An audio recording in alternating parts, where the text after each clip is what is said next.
unexpected po kasi syempre magaling din po yung partner ko and ginawa ko lang din po yung best ko. Nakinig lang din po ako sa ating mga judges para mabigyan ko po ng justice yung kanta for the second round. And sa ating defending winner, congratulations!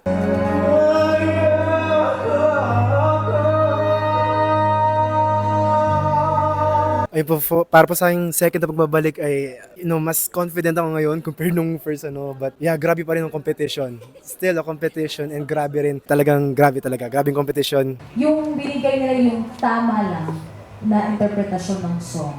Yung hindi sumobra kung ano man yung original na hindi yun. Kilalanin natin ang ating kapilya.